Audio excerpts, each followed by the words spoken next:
Hello everyone, this is CJ Novo 982 and today we're back for another brand new video. Now as you can see on your screens, the boys are back in town after some technical difficulties, I'd say so. I don't even think I need to even introduce them, they can introduce themselves. You've been on the channel many times. We'll start off with the man who had some issues himself. Bazbowski, how are you? Good evening, CJ. Listen, very sorry about the wait there. It was my bad. I came on, I had technical difficulties. I could hear Paul, but I couldn't hear CJ. And for anybody that knows Paul, if there's one of the two people that you don't want to hear, the likelihood is it's Paul. But but I could hear Paul loud and clear. I'm only bullshitting Paul. I never get any. Why is it always something like fucking blow-outs in the motorway, tyres blowing up, whatever? We managed to fix it. We had CJ on the live chat. Paulatseas was running about doing all sorts of technical shit. And all it really took was turn it off, turn it back on again. Classic. So I just want to apologise to everybody who waited patiently on the Friday night. That was my bad, but it is very good to see everybody again. CJ, thanks very much for getting the band back together. Paul, good to see you, buddy. And yourself, Baz. And my technical, what I was doing was getting beer, so I'm all right. Thanks for the help, Paul. I thought you were just getting me a drunk. That's what you were doing. And your point is? So yeah, ladies and gentlemen, if you've not seen us in a little while, I believe it's been about 6 months, believe it or not, since we've last done it. I swear to God, 6 months I went back. That's madness. Shocking. That's it. I blame you.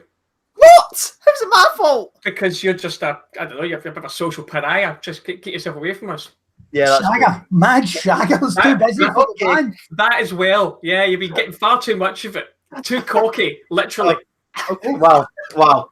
That's it, and you probably know why, because I just get roasted 95% of the time the boys are back. Yeah. But anyway, it's good. Just the absolute grief and abuse, and then people wonder, how the hell am I got invited back in that fucking podcast?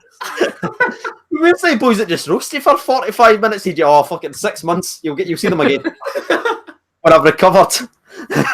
You would think it'd be all nice and nice, wouldn't you? Like, oh, CJ, you know, it's good to see you again and all that. Well, no. Right, oh, No. Seagull, bang, there you Bang. go. There we are. So yeah, it's good. It feels good to be actually back. And we've actually got a lot of things to talk about since we've obviously done our last podcast. We've seen the second half of the season, the winter break. Rangers didn't really turn up. There's been a lot of disappointments, but the Rangers award ceremony was just this week. So I believe we want to get some reactions from you guys on the Player of the Year. Do you agree if it was Morelos and the goal of the season, which is probably the two that's been kind of discussed the most on my channel? So I wanted to get your opinions on it. So we'll start with Paulatseas.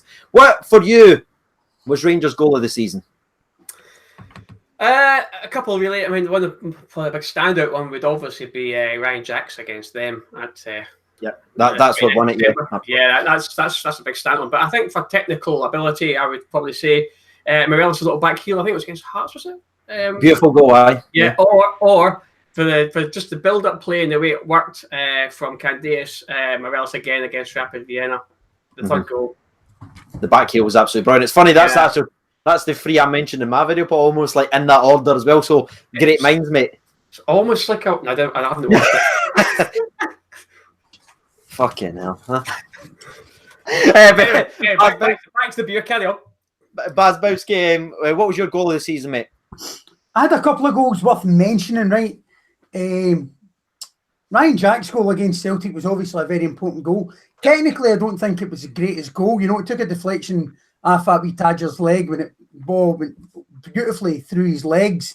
Yeah. Ryan Kent did all the hard work, you know, turned that Tadger inside out, cut back, bought Ryan Jack, he struck it well, and it was a lovely goal. And we needed it. It was a win that we badly needed. So it's definitely up there. Another goal that I think is worth mentioning now, it's not one of the most technical goals. It's just one that stood out for me, and that was Glenn Kamara's goal against Dundee. I thought his body positioning, he dummied the entire defence, right? He should have left the whole defence, all moved across.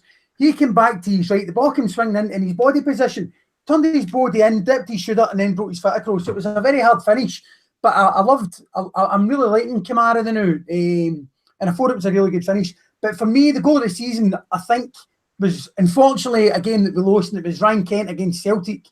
It was all set up with Tav. Tav 1-2'd with Candias. Candias back-heeled it back to Tav. Tav took the ball in. A lovely ball through to Kent, and I think Kent's skinned about 5 Celtic players with a lovely finish.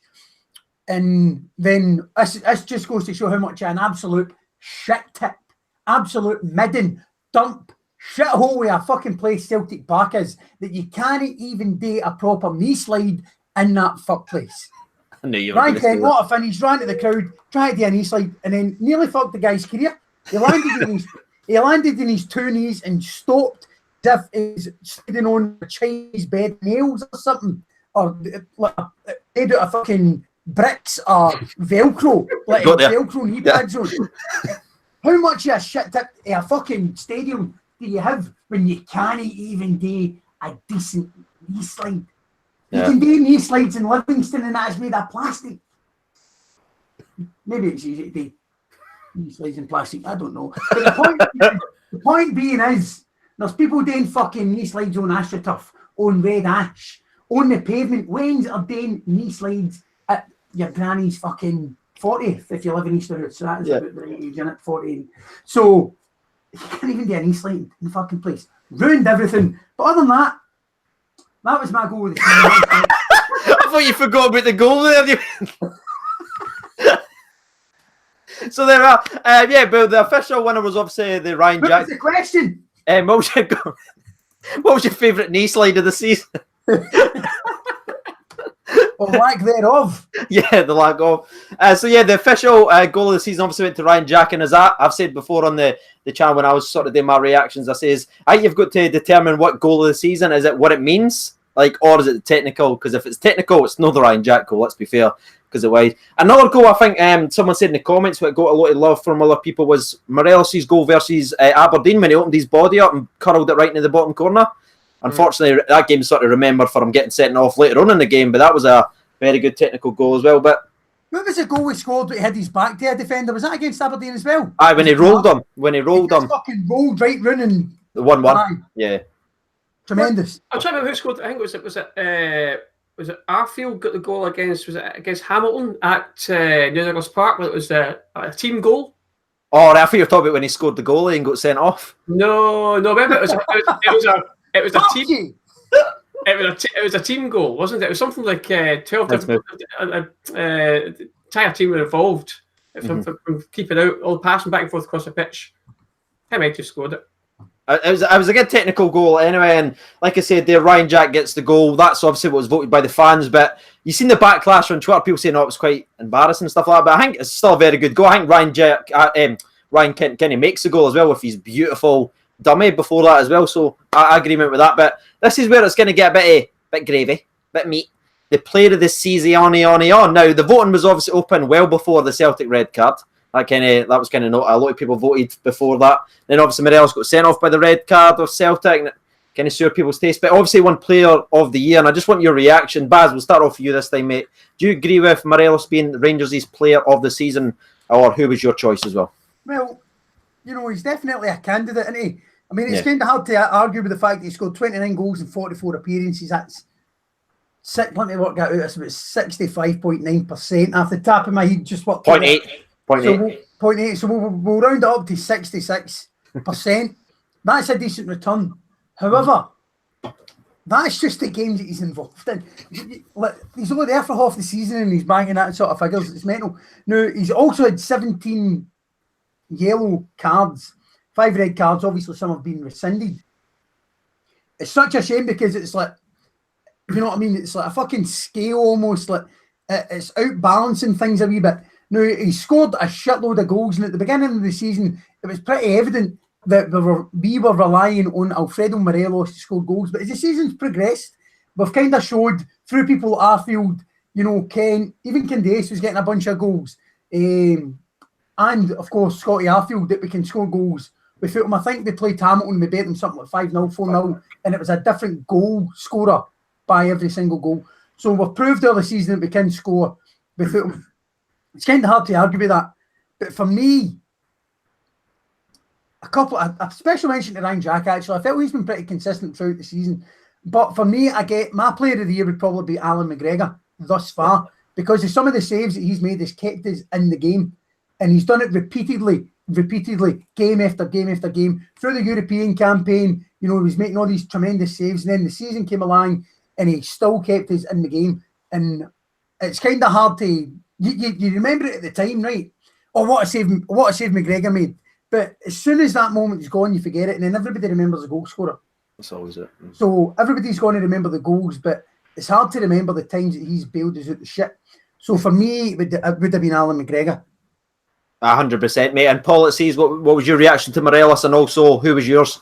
It's very hard to disagree with everything Baz just said there. He actually, I think, quite eloquently put it all. I mean, as Morelos says, he's been banging the goals in all most of the season when he's won on the park. But McGregor's really bailed us out an awful lot of time, especially in Europe. Some of the saves he pulled off, unbelievable. And especially in the qualifying rounds, just to get us there. You know, I think it was a very fine line, a toss up between McGregor and Morelos, and I can't really complain Morelos getting it. And I wouldn't really complain if McGregor got it. So for me, it was pretty much even money who would get it from me. And I would probably fall on the side of McGregor as well. But I'm delighted the Mellors got it. I really can't complain. No complaints here at all. Absolutely, I basically said the exact same. It's quite funny. He's a we've kind of all agreed there. Great minds again, once again connecting. I said about McGregor, the first couple of saves in the Europa League qualifying group was absolutely a joke. People forget how many last minute saves he made. And Andy F actually writes in the chat saying Shagger has to be player of the year for me. Practically made us 60 million alone qualifying for the Europa League. Kept us in it every time. So I think that's there. And what I said about Morelos as well, the 5 red cards, obviously the record-breaking 5 red cards in European football. 4 was, you know what I mean, that was my level. 5, he's broke my heart there. You know what I mean, that last one just really soured it, and I just think it's hard to give someone player of the year when he's been sent off 5 times. You know what I mean? To be fair though, man, it was almost reminded me of the whole Gaza situation where refs were almost looking to send him off. Yeah. Are looking for an excuse to send him off, and you know, it's kind of hard to say, listen, don't let him wind you up.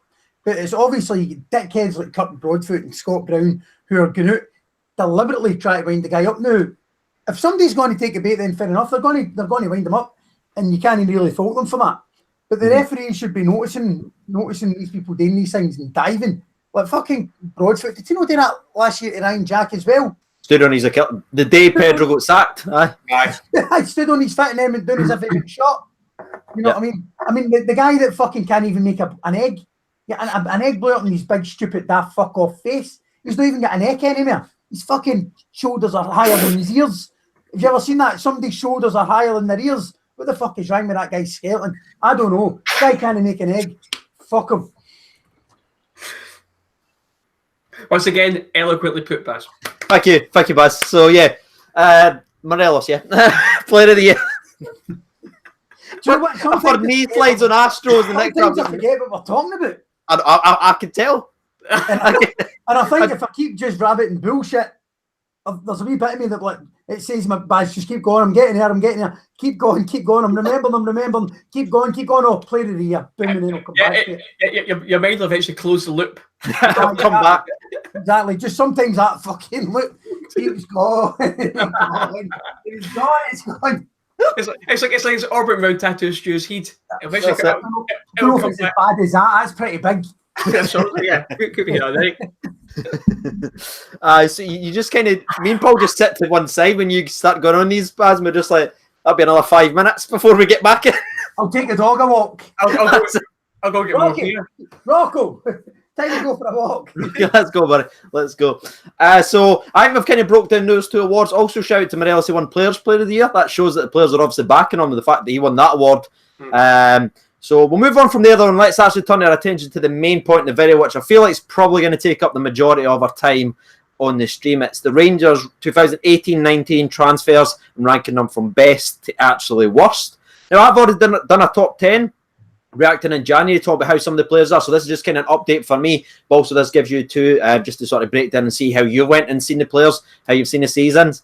Who wants to start? Do you want to do maybe up to the top 10 mark, or do you want to just go one person goes all the way through the list and we react to it? How do you think we should do this? CJ, I've got a question for you, right? Because obviously I've got pretty much 3 lists, right? I've got a signed player, I've got a signed players list, a loan player list, and a combined list. So I don't know which format you were going to do. So bring it in. Combined. Combine it. It's the only one I've done. Hang on a wee second. Consider it combined. Oh, beautiful. I feel that. That was 6.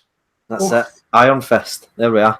Oof. So we'll start off then for the this is kind of harsh to say, but who's been the worst signing of the season? Let's start off in last place then. Let's see if we go around. I'll also read out a couple of comments as well, so make sure we get involved. Who's the worst signing so far this season? Again, it's a harsh title, but someone's unfortunately got to have it. It's Mr. Irrelevant. Let's call him that. That's what they call him American football. Whoever's picked last, it's Mr. Irrelevant. So yeah, paulatseas, who's Mr. Irrelevant to you this season? He's gone now, and that was Umar Sadiq. He's funny. I hate that guy so much. You see him coming back saying we want money and everything like that. He's such a dick. Really? We want money for what? I know. I'd love to know for what. Oh, I can't stand the guy. That's a very, very good shout. Bazbowski, who's the worst signing? 100% Umar Sadiq. And Bang. the funny thing is, we've made some signings this year, right? And the guy, we've not even seen these people. Andy Firth. Andy Firth hasn't even got a fucking Wikipedia page, right? And Umar Sadiq was worse. That's how bad he was. The guy was through own goal and went down. The guy had bet the goalie and the wide open goal. No, I'm not even going to relive it. No, I can't. 100% Sadiq. I can't stand the guy. Let's see what other people's had to say in the chat. I'll go back up to the top. David Frew writes in Sadiq. Donkey Punch Sadiq. Aldo writes in Sadiq. Leslie Porter writes in Grezda. Wow. GH Games writes in Sadiq. And the last one we read comes from James Plays Sadiq. So I think we're all kind of in agreement there by the one. It's obviously going to be Grezda. So I'll give it to you next. Paul, who is the next on your list, mate? Purely because he's not played at all. And I would say Andy Firth. So easy. I feel really bad because he can't judge the guy, but he's the newest guy, and somebody's got to be that person. So it's almost like you're doing staff reports and you got a forced quota, and somebody has to be the worst, and it's the new guy. Don't worry, you'll be better next year. That's it. Next year you'll be top. That's it. You've got a chance. What age is he? He's early 20s, isn't he? Oh no, hang on, he's mid-20s. Is he? Is it? He's 23, 24, something like that. He did not play for Liverpool when they went to Barrow or something. Yeah, he was playing in there. 23, so my whole building for the future thing's not going to work then. Nah, forget that. Just say Andy Firth. I totally in agreement. It's a shame though. I mean, nobody wants to be next to Sadiq, do they? Anybody? Yeah, to be fair, he was only really brought in because we were loaning out Robbie McCrory, and we were like, we need to get a replacement for the third choice goalkeeper. We're like, who's available? And went, Andy Firth, bring him in. But seems like a nice lad. He got stuck in the wee melee at the Old Firm game, so it looks like he clearly wants to be here. But to be honest with you, I think he's just literally a stopgap until Robbie McCrory comes back. That's unfortunately how I feel about him. Let's move on to the next one. I'll start with this one then, lads. I'm actually going to go with another guy that's not played at all. It's going to be Matt Polster. Remember him?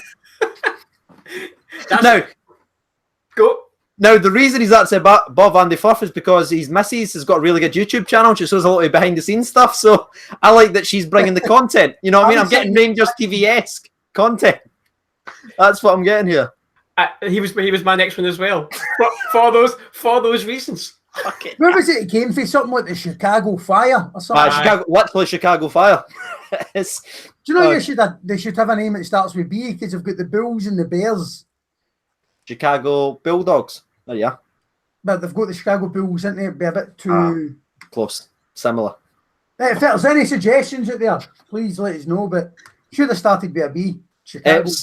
Some people's asking for Polster's Missy's YouTube. I can't remember the official name, but it's really good actually. She's got an Ibrox tour. She goes vlogs the games. It's quite funny, and she's got loads of other stuff. So yeah, that's a real good. I think to be fair to him, you know, I mean, he's been brought in as cover for Tav.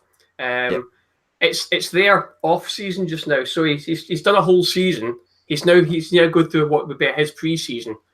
So I think he's been brought in for cover for just now and essentially from next season. And I've got no issues with that.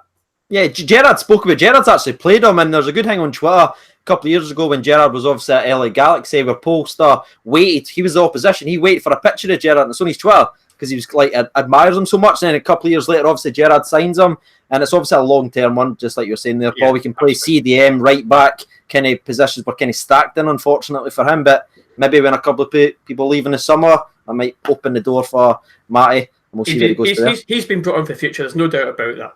Yeah, that's not a wasted buy or bringing in someone just for the sake of it. No. That's a long time purchase. Right, let's move on to the next one. Bazbowski, let's see if you can continue the list, mate. Who makes it on the next one? This one's a bit of a tough one. I've written a name down right, and then I'm thinking the person above it, and then I'm thinking about the impact I've had. Right. Ooh. Fucking Nora, right? I'm going to change my mind a wee bit here. Uh-oh. Started off well, but I'm going to go with Ajaria. Yes! Yes! Just because superb. Obviously, he never settled in well. He played a couple of decent games. I think he even scored a couple of decent goals at the beginning of the season. Never really settled. Wasn't enjoying his time in the famous Glasgow Rangers. Couldn't handle the weight of the shirt. Now he's at Reading. Yeah. Good career choice, mate. All the best to you. All the best to your futures endeavours at Reading. I think they had a festival there one time. That's the only thing Reading should have known for, innit? They had a fucking festival once. Slipknot played there in 1998. That's all they're really known for. So good luck at Reading, mate. So, Ajaria. And my notes for Ajaria, I've just got Ajaria fights for the goal versus UEFA. That's about it. And then after that, it was weird because they had that like 3-game spell where they just started getting really, really good. Then after the 3 games, my God, they just tanked. And obviously heard the rumours about no one turning up too late to training. Then he finally admitted he didn't want to be here. And then he wanted to go home early. And Paul, you got anything else you want to say about Big Ajaria? No, basically, and he was my next one as well, believe it or not. Superb, boys! Yeah, and as you say, because his inconsistency and the fact he couldn't hack it. I mean, okay, that's a terrible thing to say about a young man. You know what I mean? He's still only a lad. Obviously, the weight of the shirt was just too much for me. He couldn't take obviously the criticism coming out the stands. And he decided to bug it off to Reading. Well, as you say, that's bad side. That's a hell of a career choice. You know, if you can't handle it, you're in the wrong job. We were well warned because remember he was obviously in that Sunderland documentary, but then you see the things on Twitter saying, "Oh, he's good for a couple of games," but as soon as you start and the pressure builds, he just folds, and that's exactly what happened with him. It was so weird. I'll be honest with you, I hope he gets his shit together. And I hope he's a good player. Yeah, exactly. The talent's there. You can see it when he did play well. He played really well. And I just hope he gets his shit together and follows a good career for himself and gets back to the top. Because if he's struggling at Reading as well, from what I can see. Yeah. So he's not going to cut it at Liverpool. He's certainly not going to cut it at Rangers. So I don't know. Go to Wickham or Northampton or Forest Green Rovers for you. Yeah. Good, no disrespect to those clubs, of course. I'm getting word through. Yep. Okay. I've just had a message through from my LD, which is my lighting director in the studio here, that due to the technical difficulties, the beginning that I forgot one of the main lights in the Baz studio here. I was going to say the Bazcast 3000, but that's a different podcast. Almost. The Bazbowski studio. So I better light the good lady up here. Oh, there she is. Beautiful. There she is. Sorry about that. I've totally forgot. No, it's fine, mate. Now, I feel like the first 4, in fact, we got perfectly in the list. Everyone was absolutely perfect there. It's going to probably eventually get harder on this when you start seeing more of the disagreements, maybe, but I don't think so. Maybe the next 2. I think we're pretty much solid. But anyway, who's the next one, Paul? I believe it's back to you, I believe. Yeah, this is a bit of a bad one, but I'm going to say only because of lack of games played, and that was Gareth McCauley. All right, okay, that's fair. Yeah, I thought you were going to say something else there. Same nationality, but just different position. But so, why'd you go with Big Gareth? Just as I said, it's purely because of lack of games played. Now, when he has played, he's not looked particularly comfortable or confident. And that's purely it. And once again, like I said earlier, somebody has to take that particular position. There's others who are not as bad, but not being as great. That's short and sweet, mate. I think he started like 2 games and it looked like he was going to get a run. Then he got absolutely roasted in one of the matches where we performed really bad. And he's just been dropped, and then obviously got that injury versus Livingston behind the doors friendly, and now he doesn't even get on the bench these days. So it's an interesting one. He's obviously his contract's running at the end of the summer. I don't think he's going to be signed for another year. Baz, what was your thoughts on him? I mean, I like Gareth McCauley as a human being. What is he, 48, 49, something like that? He's getting on a wee bit. He brought in that experience. However, it just goes to... He never had the legs. I think it was Jordan Jones that turned him inside out a couple of times. Yeah. I like the guy, but his legs have just totally gone. You need a wee bit more than experience on the pitch. It wasn't my pick. However, I agree that you know, we need something better than that. Who was it? Who was your pick, Baz? Just out of curiosity, mate. Well, my pick there was John Flanagan. Jeez, really? Whoa. However, Wow. wow, what fucking wow alert. John Flanagan had a shit start of the season. I felt the past couple of games, I felt he's upped his game a wee bit. So that was the reasoning for that. Maybe in retrospect, I would probably change it to Macaulay. All right, I'll change it. All right. normally I wouldn't come to Paul's made a very good case. He's convinced you. It's kind of fucking hard to argue with. I even backed up his case talking about John Jones turning him inside out. That being said, all right, I'm changing my mind. I had McCullough the whole time. Now, can I just ask, Baz, where was McCullough on the list before we put him there? Was he like first? Was he the best side? No, the two of them were together. Oh, okay. I had Flanagan and Ajayi together, then I swapped day two, which put Macaulay and Flanagan together. So It's like a wee game of Robot Wars. So basically, Flanagan's jumped up 2 positions in the past couple of sentences.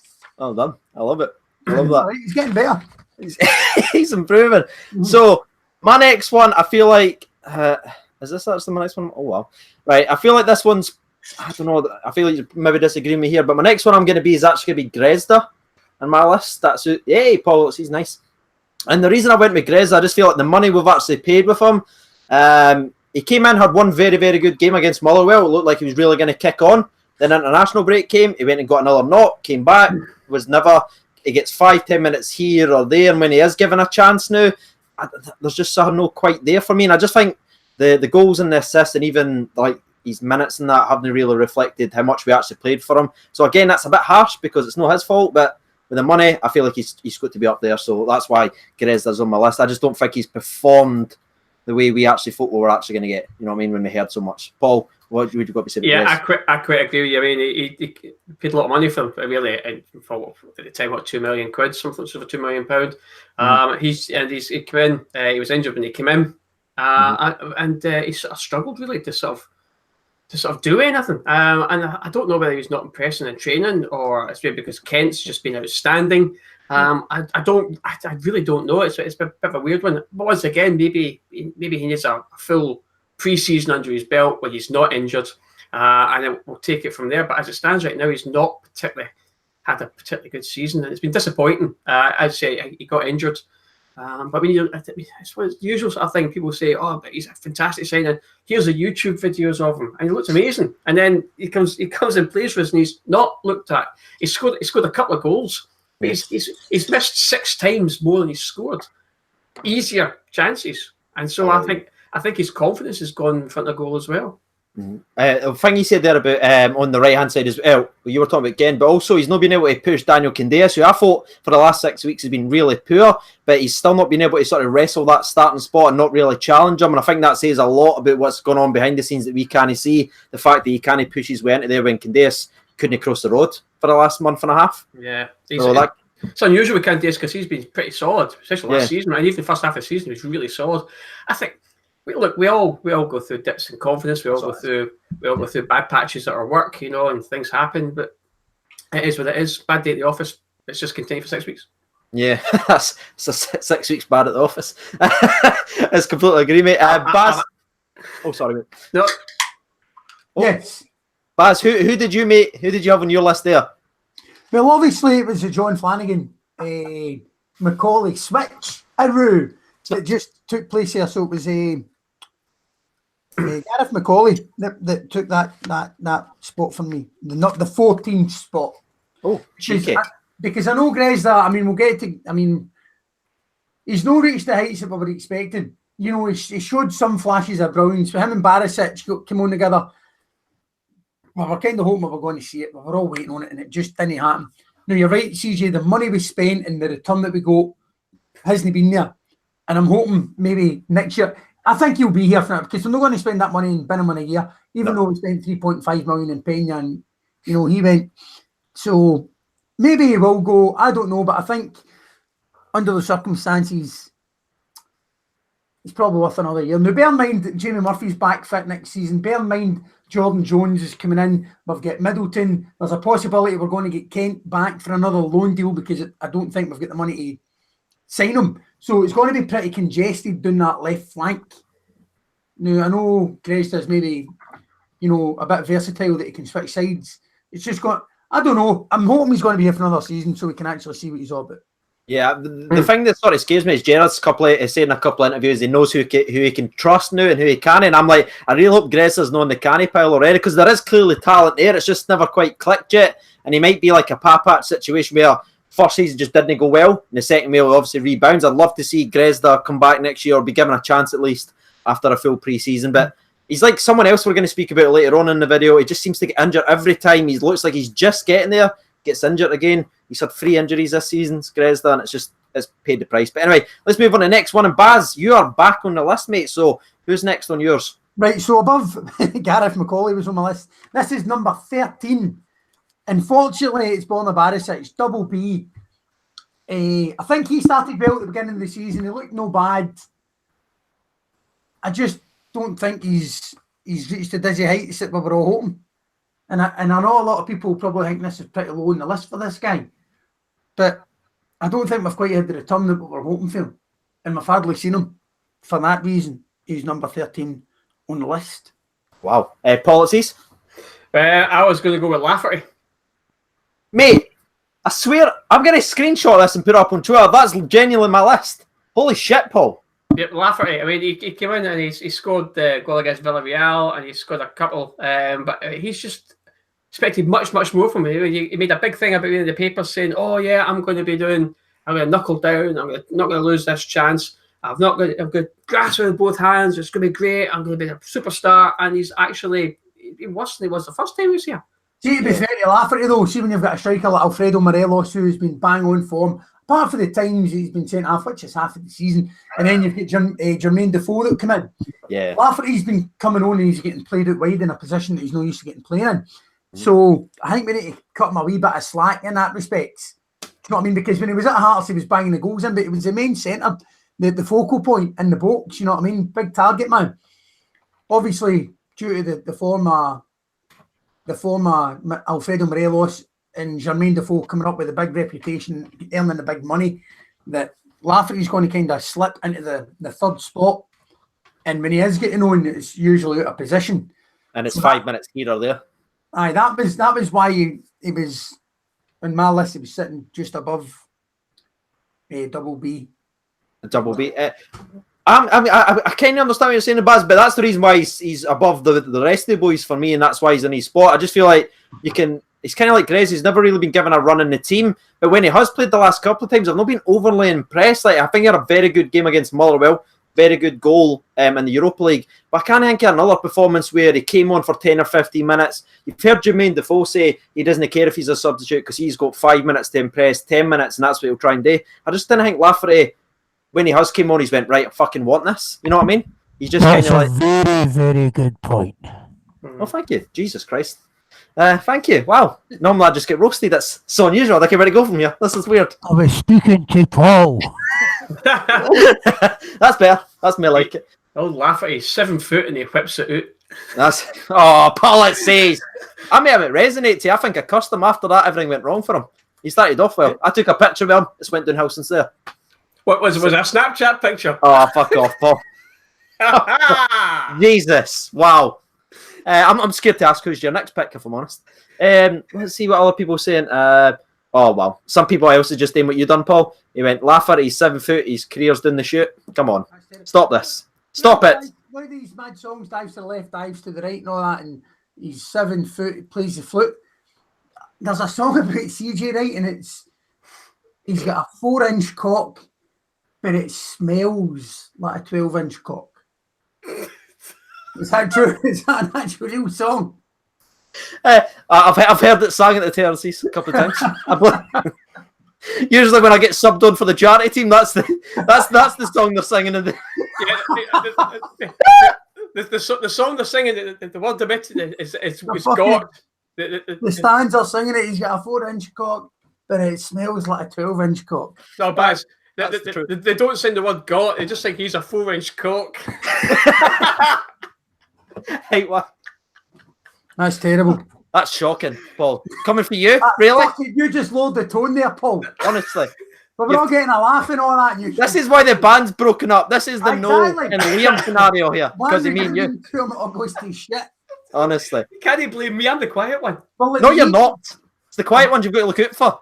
It's you. It's the demand. Bands that don't like the Eagles. Remember the Eagles had a reunion and it never worked out. The Spice Girls. Yeah, the Spice Girls, aye. That's us. Yeah, I've had lesbian affair. Fucking Paul's definitely scary. Spice. Okay, who's not had lesbian affair here? Let's be honest. I think we all have at some point. I mean, To be fair, probably. So I can't remember where we were on the list. Wait a minute, Lafferty. Right, paulatseas. We agreed with there. Let's see if we go for a week. This will be the 1, 2, 3, 4, 5, 6, 8. This will be the 8th one in a row if we get this one, Paul. So good luck with that, you mate. I've gone for Flanagan. No, it's brutal. You fucked it, Paul. No, you fucked it. It's my choice. Right, so why'd you go with him? Why'd you go with Flanagan? Well, he started the season very strong. He was pretty good, but he had, especially European matches, he just became this absolute bomb scare. Mm-hmm. And then he disappeared for a couple of months, and he came back last couple of matches. He's been pretty solid. And the reason he's at number 10 is because he's come back with a couple of solid performances. He'd be further in the list if it wasn't for that. Just because he started really well, and then he just, I don't know, his head went, and his confidence went, and he was awful. Yeah. And then he was dropped completely. I mean, let's be honest. Gerrard and him go way back. They played together, and so they know each other really well. And so for Gerrard to drop his mate, and we're not talking about dropping not talking about the team on the bench. We're talking about not even on substitutes. No, just completely dropped from matchday squad. That shows how bad he was. So for me, that's why he's at number 10. Wow. So what do you mean number 10? Oh, sorry. Down number 12. Right. He was confusing me there as well. I let that go the first time because I was like, he's made a mistake, but then when he doubled down, I was like, what? Yeah, sorry. Pull up on this shit, CG. This is your channel. If you don't fucking... I'm a bit emotionally scarred for the song. Man, you better reel that Paul in. I swear to God, he'll run away with it. Oh, no. He's the one that's ruined us before. Right, Baz, but I want your opinion on that about John Flanagan, because obviously he was a lot lower in the list. Do you agree with his spot there, or do you still think you were right to fire him up? I didn't really like him at the beginning of the season. However, in recent games, he's got an opportunity, and he seemed to have grasped the opportunity. But during the big games, he's kind of been missing a wee bit. Plus, he looks like a guy I don't like in what with his stupid ears. But we'll get over that. I'm willing to let that go. I'm not going to pick on somebody's, because you know what I mean. I've got a big giant fucking nose, so I'm not really in a position to speak about somebody's ears. I just felt he's kind of been missing. I mean, he's no more a right back than he is a left back. Yeah, but that's his natural position, is right. So all season long he's been played out by our bar the cow and beef game, mate. Fair enough. He's playing. He's old school. He's an old school left back, right back, whatever. He's not going to bomb up and down the wing, you know, with the overlap, the wide Tam staying on the other side, or what we were kind of hoping Barisic and Gresta were going to do down the left. You're not going to get that for him, but you know you're going to get the old school solid mentality, and he's kind of shown that over the past couple of games. He's miles down my list, but do you want to know who I put in 12th? Yeah, fire on, mate. I had Lassana Koulibaly sitting in there. Oh, so close to. I kind of done what you done before, where I had two names beside each other and I just flipped them, but we flipped the wrong way. Why'd you go with Lassana? I felt he's been. The funny thing about him, it's kind of hard to pick points like flaws almost. Mm-hmm. You know, he's come in and he's looked good at certain games. He just never really shows a dominance in a game, or you know, he's almost no there. Do you know what I mean? He's done some good. He's done some good things, but if he's there or if he's not, it never sticks in my mind. But you get players who can go through a full game and dominate a game, and you never actually see them. Like Ryan Jack has that ability where he can control a game, and you don't even see him. You don't even know what he's doing. It's not until he's no there that you start noticing what he does. Koulibaly's not got that sort of impact in the middle of the pitch. So for that reason, although I felt he's done all right, I just don't feel he's at the standard that we require at this stage in the game. So that's why Koulibaly's sitting in 12th. right? So this will be the first time so far in the video where we've all went with 3 different choices. And it's interesting because me, Baz, it was between your choice and the one I've actually went for. I'm probably going to get slotted for this, but I went with Stephen Davis. And I put him there. Yes, he's had 2 back-to-back sort of man-of-the-match performances, but I look at it, 14 games, he's had 2 assists. I just think with impact we thought we were going to get, I think the last 2 games have been brilliant, and I love that. And if he'd done more of them, he'd be a lot higher. But I just feel like a lot like John Flanagan, there was a long term when he was fit and he was just nowhere near the squad. And when he did play, he was bad. Like, there was a couple of times where Davis played awful, and that's quite hard to sort of imagine. Last 2 games since this new formations came in, we've tweaked it, put another man there to cover. Davis has been pulling the strings, but when I look back at all the season, I look at Koulibaly's. I thought Koulibaly was great for the first month and a half. So I just compared the games, and the reason I went with Davis in that position, putting Koulibaly having a better season, as I thought Koulibaly was better longer, if that makes sense, so far. No, it doesn't make sense. What? No. How? Koulibaly was good for a month and a half. It makes perfect sense. All right, okay, you just taking the piss, right? Okay. Aye. So that's kind of way I thought Koulibaly was good for 6 weeks, and then he got injured and it's been sort of pish. Sorry, to be blunt. Davis has had 2 weeks where he's been really great. So if that continues, he'll be higher. But yeah, that's why I went there. So everyone knows what my next one's going to be then on the list, and it's going to be Lassana Koulibaly for all the reasons that Baz stated. Started off good, got pish very quickly. Sort of ran out of steam. Unfortunate for him, he's still only 22 as well. After the first couple of weeks, everyone wanted us to sign him. Remember that? Well, we're all gone mental and get this guy. Now you'll struggle to find one person who wants him to sign. So Koulibaly's next on my list. I'll go back to you, Bazbowski. Who's next on yours?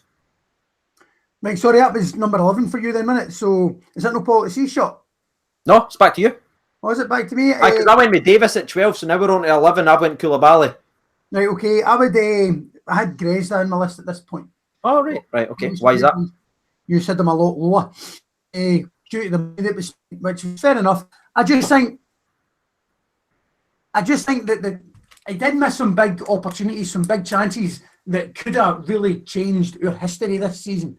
Now, the opportunity, we're not talking about he missed a daft chance against fucking Dundee or St Mirren. It was European fixtures, and he had great opportunities that could have really changed the history of this season, and he never took it, and it's a massive letdown. He's not reached the dizzy heights, but I just felt that he's shown something. He's shown something that there is something there, and maybe it's just wishful thinking. Maybe that's why I've put him so high on the list. Maybe I just want him to succeed, and that's why I couldn't have it in my fucking heart to score him low on the list. So you're calling us heartless bastard. Oh, terrible, especially that Paul. Oh, he's dreadful, isn't he? Paulatseas, who you got next, son? I'd actually Davis. Just for the reasons the same reasons you said. You know, he came in January. He's clearly match unfit, and only the last couple of matches he started to show what he could do. I think with a run of games, and gets his fitness back up, then there's real potential. I don't know if we'll keep him for next season. The rumours are we are. We'll see what happens. If we do, then I think he'll be much better next season. I think with this new formation with the extra body in midfield, he plays better. I think if we go back to playing the formation which is best for Morelos rather than Defoe, he'll sort of vanish again because I don't think he can control a game there. But when the extra man's in the middle of the park, he has a lot more time to just dictate play, and I think that's why he's been playing better. But that's kind of a clean sweep there, boys. That was nice. Paulatseas, next on the list. My next one was Koulibaly. Based for all the reasons you said earlier on, the fact that he had a really good start of the season. Came in touted as being the destroyer, according to Gerrard. That's what it was. He got injured, and then he's now been the same player since. And he's struggled to get, and he has been back in the team. He's not looked the same player, and then he's been acting as a substitute. He comes on and he does a little bit here and there, but no, I don't think he's the same player he was at the start of the season. I don't know what position he's best in. I don't think if he's a holding midfielder, or a destroyer, or is he better going forward. Like, that's weird when he's played 35 games. He didn't know what his best position is. That kind of tells you it all. Bazbowski, who was next on your list? I had Kyle Lafferty there. Hey! Again, we've already covered Kyle Lafferty, so I don't really need to get into it. I mean, we got him for pennies. He was scoring goals at Hearts. I felt it was a no-brainer at the time. Hearts were fucking top of the league, running amok, and it kind of felt like the right thing to do. He was wanting to come back. Big target man, middle of the box. Again, we've covered why we feel that maybe he's no reached the heights that we fought. And the next one, again, we're going to have all different ones, obviously. I went with John Flanagan here. This is where I put John Flanagan. It was between him and BB for this spot. And I just feel like John Flanagan, I thought actually, unlike yourself, Baz, when you said earlier on, I thought he started off well. Like his first couple of appearances, I was quite impressed with him. I thought he was quite consistently all right. After about a month, people realised that he's always going to cut back on his right-hand side. And they just started taking the ball off him every time. So that everybody realised. Everybody. No one was like, he's not going to try and overlap because he's got no left foot. He's going to try and cut back. So and then he was found out, and then he disappeared for about 3 months. But his last 2 appearances, I thought have been brilliant. Like Hearts game, I thought he scared them to death, and a lot like Motherwell, he absolutely nailed Hasty once, and Hasty was moved to the central, I believe, because he wasn't getting a sniff. Do you know what? I actually feared that game. I thought Hasty was going to tear his arse, rip him an arsehole down there. Yeah. Down at the bottom of that hill. I fucking hate that pitch. Yes. It's my fourth hated pitch in Scotland. Out of 0 and 10, how much is the knee slides? Like out of knee slides? If you start it depends what way you're going up the hill. You know what I mean? If you start at the main stand, then you're only going to get about 2 feet. If you start at the other end, you will break a fucking record on a knee slide. You will travel 100 feet. You will go the entire length of the fucking or the bridge of the pitch right out into the main road, because it always gets slugged down at that corner as well. Mate, the pitch is like that. I'm not even kidding on. It's like that, right? Behind Livingston, Kilmarnock, Hamilton, who have got fake fucking pitches. This pitch sits like that. I'm not kidding on. I'll show you. I've got pictures, but I've worked out through Pythagoras' theorem. Wow. The gradient of this pitch. If the goal's there, you've got a corner flag there and a corner flag there. There's a 4-foot deflection. 4-foot deflection between one corner flag and the other corner flag. See, if you look behind the goal, that you've got the stand, and then there's like a wee orange ball that's obviously built in a straight line, and the pitch runs like that. So if you're scoring that way and your fans are that way, you'll knee slide for here. Perfect. If you want to knee slide up, you're going to fall. You're just going to hurt yourself, if anything. So John Flanagan, Baz, John Flanagan. He done well. He done well with that boy Hasty, didn't he? And new Hasty's been taken right after radar. He's with MLS. That's the rumour, eh? His agents. That's where you go, innit? If you can't get past John Flanagan, there is only one more place to go. He's away to the MLS. So that's us clean sweep there. We move on to the next one, I believe, and then this is, I think, where it's going to get tough, because I feel like everyone else that's on the list now has sort of had a good sort of season. So it's going to be interesting to see where people actually see it. So I believe, whose turn is it? Is it Paul? No, it's Bazzy. Sorry, Baz, your turn to go first, mate. Right. So this is like basically the 10th spot. There's 10 players, so this is in at number 10, and I've picked Steve Davis. And I'll explain to you why. Go for it. You might disagree with this right now. He's not had the best start since he's coming back. Everybody remembers a certain Steve Davis that played in the middle of the pitch with fucking Pedro Mendes. You know, people like that. Kevin Thompson was there as well. We had in 2008, we had an absolute dominant midfield, and Steve Davis was part of that. People remember him bombing up and doing that right wing. Pedro Mendes on the left. And I think people were expecting that when he came back. Now, I said as soon as he came back, we're not going to have that pace in the right wing. And I felt that his position was in the centre of the park, beside Ryan Jack and/or similar. Now, the problem is you've got somebody like Scott Arfield, who's playing extremely well at the moment. His position and Steve Davis' position is the same position. I feel that it's an offensive midfield player in the centre of the park. So Davis isn't going to get a sniff until Arfield either gets injured, suspended, or whatever, starts losing form. He's been in top form, so it's going to be very hard for Davis to get in there.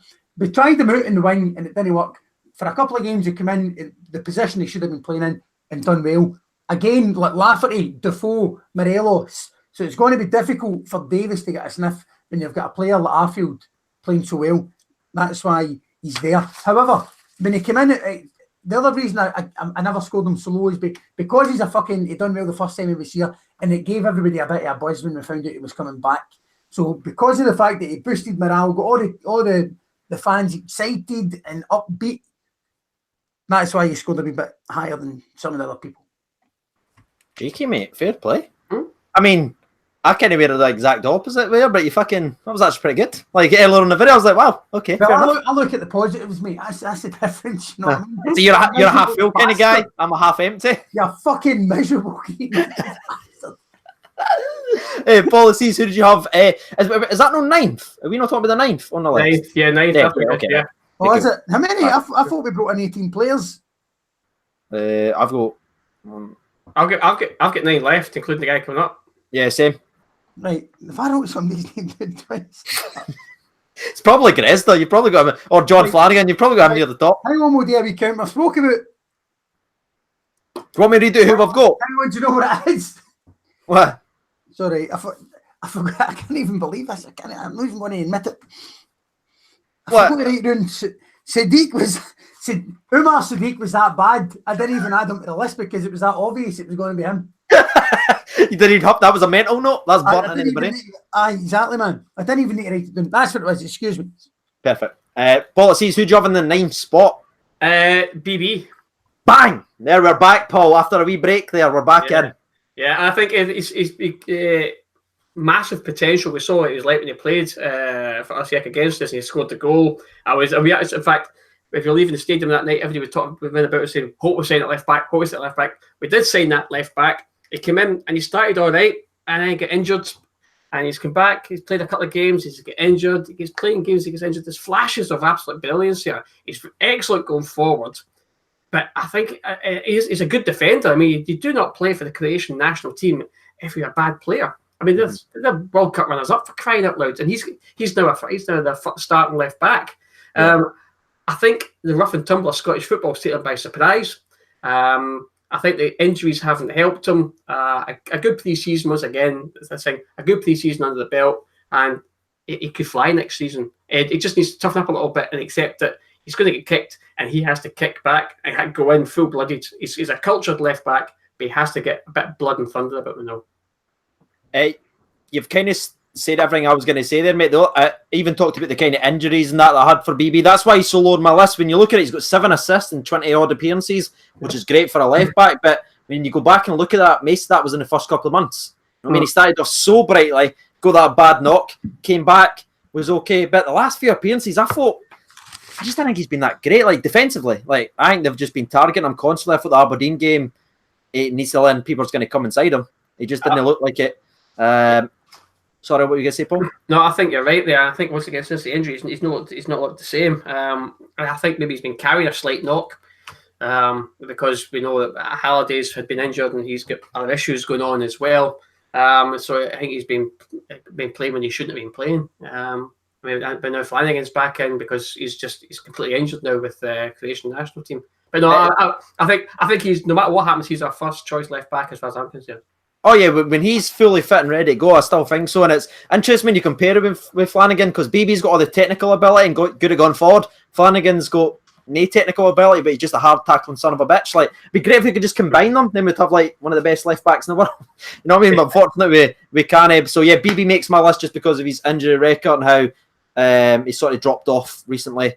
It's quite mad. He's played poorly for us for a month and a half, but he got Croatian man of the match like 3 weeks ago. It's fucking mental. And he scored as well. That's the way it goes. So, number 88. Oh, no, I'm scared to say number 8. I don't want to go first. Oh, shit. Right, fuck it. Right, so number 8 on my list, this is where... Oh, no, Twitter's going to murder me. Number 8 on my list... I don't get how it's... I don't get how it's number 8. I've got number 9. Here you go. I've still got another 9 players. Right, do you want me to read out who we've already said? No. I reckon he's overlooking somebody.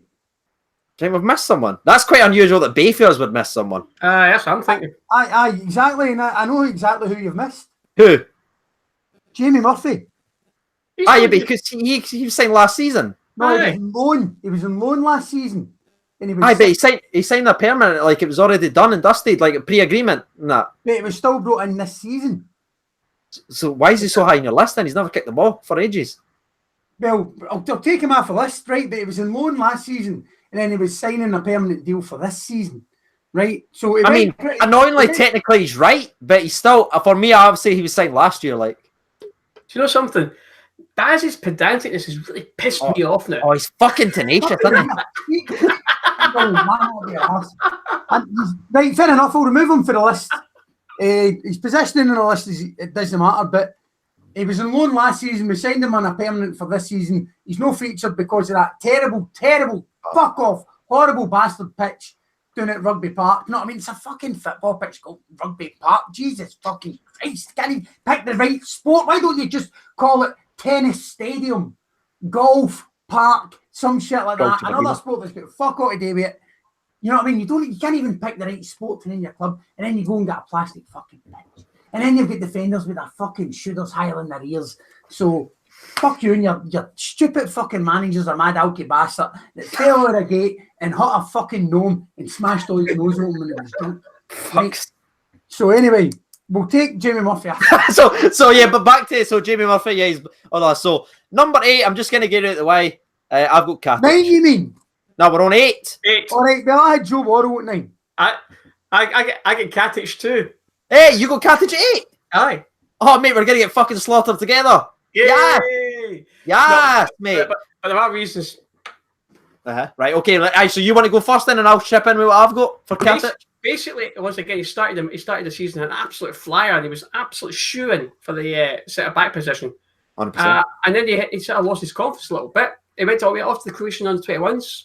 Done really well there. Came back, had a bit of a howler, and get dropped. And then he's struggled to get back in the team, and that's the only reason why he's that low is because he's not had a run of games. Yeah, to be honest with you, number 8 and 7's the exact same position, and it's the two people that's Gerard's been picking all season, but Gerard's picked one of them, so I felt like I couldn't really pick against him. You look at Katic, he's played really well whenever he's played. Had that great partnership with him and Goldson at the start of the season, just like you were talking about. But the person who's above him in the list, or lower, sorry, I should say, is someone that's playing a lot more than him. So clearly there's something in there. You know what I mean? And Katic is a long-term centre back. Let's be fair. Next season he's probably going to come back with vengeance. Maybe this is a wee test of his patience, and it looks like he's got that in him. And because whenever he's played, it doesn't look like he's spat the dummy out. But yeah, Katic has to be in my list just because of the lack of appearances compared to the other two centre backs. It's the only reason he's that low. 100%. It's the only reason. Yeah. I love the guy. I think he's a great defender. I think he's going to do wonders for us. He's still a young lad, and I love that. I love his Instagram. He's got a great sense of humour. Mm-hmm. I love his glasses as well. Beautiful. But it's just lack of appearances. That's why we've got the same reason I put Davis. What's that? Like him with that picture with Grezda. Aye. And Barisic. Yeah. Barisic. It looked like something at the next Bond film. Again, it was brilliant, wasn't it? Like he's just he looks like he's a good character in that. But for me, 8, just because of the lack of appearances. I know he's spawned a free hashtag, free Katic movement and stuff like that. I can understand, rightly so, but appearances, just like Davis, just like Lafferty, for me, he's number 8. And Baz, did you say number 9/8 was Joe Worrell? Why did you pick Worrell? I had Joe Worrell at number 9, right? So and bear in mind I had a different number 9 because you know that, right? So we'll just score out and put 8 just to keep it click. Right, no, the thing is, everybody needs to move up now. So Joe Worrell was at number 8. Yeah. Hang on a wee second to remember this, right? Talk amongst yourselves. 1, 2, 3. I mean, you could literally have just scored them out and just put a number in. Just 8. Exactly, yeah. 8. Joe Worrell's at number 8. Yep, got that. I'll explain to you why. He's not really that good. Keeps on getting the ball away. He looks like a fucking student. Not student. This guy surely can afford the haircut. He played outstanding against Celtic when we won. And obviously, he went back down in my estimations until we seen him saying "fuck Celtic" with some mad bird, no idea who she is. Yep. But she posted it and caused all sorts of grief. So she loses points for that. By the way, whoever she is, she loses points for doing that. But Joe Worrell gets points for saying "fuck Celtic," and he played pretty well. So that being said, he's at number 8. You got any counter arguments to us picking Katic above him? Like, why did you say Katic had a better season or better than Joe Worrell? Just to get the all. What was your thoughts? Because we obviously we chose, like, I'm pretty sure 7 will probably be Worrell if I'm maybe speaking to Hingy. But so, what was your reaction to us obviously picking Katic lower in the list than Worrell? Well, it's not really any of your business, mate, if I'm honest. Well, that's the point of the video, mate. Oh, that's it, right. I like Katic. That's why. I like Katic. fair. Just cut it there. Brilliant. You know what, see, in the beginning of the season when he came in, I thought he looked really, really good. Him and Goldson had a great partnership. And I was looking at him and I'm thinking, Could this be our Virgil van Dijk? And what I mean by that is, I'm not comparing him to Van Dijk, right, by any means. But what I mean is this the guy that we're going to come in for a small fee and sell him for like double figures? Because that's how I thought he looked pretty decent at the beginning of the season. Unfortunately, there's things been going on that we don't know about, speculation and all that sort of stuff. There's still a player in there, and I reckon he's going to do great. I like him. And I just think that Joe Worrell doesn't really impress me, to be fair. I know he's played loads of games, but Katic was out, came back and had a shit game, and then everybody remembers that.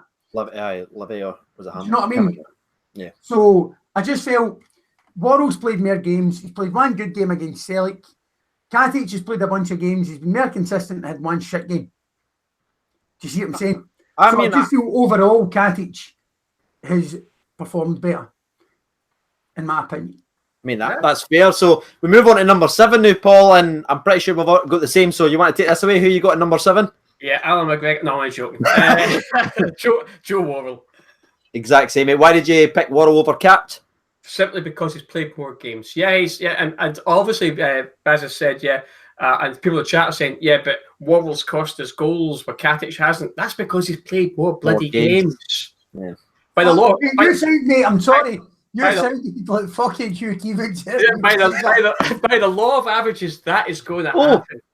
Oh. Jesus! So we've had like gradients, we've had law of averages. Gee, I'm learning things here in this chat here. Like, So obviously, by playing more games, the chances are he's going to make more mistakes and obviously maybe give away more goals, and that's exactly what's happened. But he has looked pretty solid.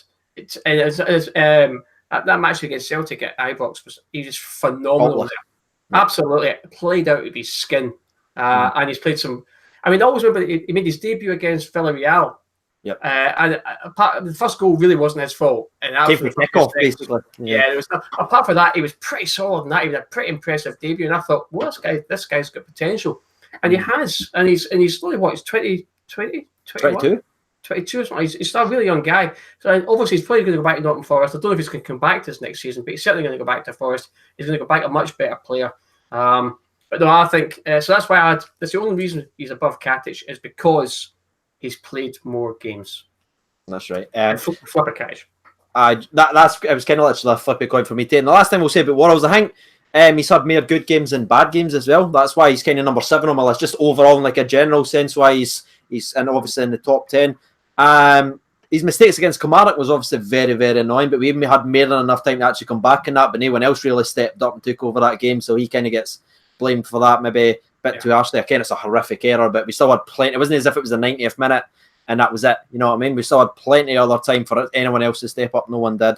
And yeah, I just put Joe Worrell number 7 just because he played more games, and obviously he's got more clean sheets because he's played obviously more games. So moving on to the next one, Bazbowski, it is back to yourself, mate. Who you got in the number 6 spot? Well, number 7, just to touch on number 7, I had Jermaine Defoe, number 7, right? So moving on to number 6. Wait, what? Wait, what? Sorry, mate, I thought I had asked everyone. Sorry, mate, Baz, sorry, who was your number 7? Number 7 was Jermaine Defoe. Why is that, mate? Because that's interesting to me, because I feel like we're going to have a wee discussion here. So why is Defoe 7? Well, I'll explain to you why. Because I feel like players above him are more worthy of these spots above him. It's getting pretty tight now. It's getting tight. Pretty hard. Do you know what I mean? So it's nothing against him. I just feel the players. There's one that people are probably going to disagree with, right? And the position I've put him. John Flanagan. Stop 5. Jermaine Defoe's come in, and see, to be fair, see the minutes that he's played. It's not even a word. The minutes that he's played, he's made an impact. He scored some very good goals. He set up Arfield. He was very unselfish and doing so. He set up 2 of the goals the other day in Arfield's hat-trick. He looks good. He's been playing well, and he stepped in when required. He's on massive money. He's getting towards the end of the career. But I just feel that there's been players who might have been a wee bit more consistent, made a bit of more impact over the course of the season. And I'll say something in a wee minute that will totally fucking contradict everything I just said there. So for that reason, Jermaine Defoe is at number 7. Perfect. So he's obviously later on my list, but we'll move on to number 6 now, Baz, and it's still on yourself, Number 6 is Connor Goldson. I feel maybe there's I feel maybe there's been one or two mistakes he's made over the course of the season, but overall I feel he's been pretty solid. I know he's a young guy. He's been pretty solid, a massive guy. He scored some really good goals as well. And I think he's pretty good at the ball at his feet. I know sometimes he's looked a bit shaky and all that sort of stuff. But overall, I think he's been our best centre-back. And he looked pretty good with Katic. I know they tried all sorts of shit, Worrell, Macaulay and all that sort of stuff, and players were out. I know Goldson was out as well with an injury. But I just feel overall he's been our best centre-back. And he's done well for us in the big games. When he's been asked to step up, he's stepped up. So for that reason, he's in at number 6. Fair play, mate. Paulatseas, sorry. Right, I've got Defoe at number 6, and the only reason he's in there is because he only came in January. Obviously, if he'd if he came at the start of the season and played the way he's played, he'd be much, much, much higher. And that's the only reason he's in there at that particular number. There is somebody who's above him at the same time, but he's played more games and stuff like that. I'll come to that very shortly. But no, I think Jermaine Defoe, he brings an awful lot to the party. His experience. Yeah, his experience. You can see. I mean, people like Morelos will just learn bucket loads from. It's just been on the training ground, just watching the guy. You can see stuff like that. But he also, it's what he does off the ball. I mean, say I've got a lot of the matches, and you watch Defoe's movement when he plays, when he's not got the ball. His movement he makes, he draws defenders away because they're so fucking shit scared of him.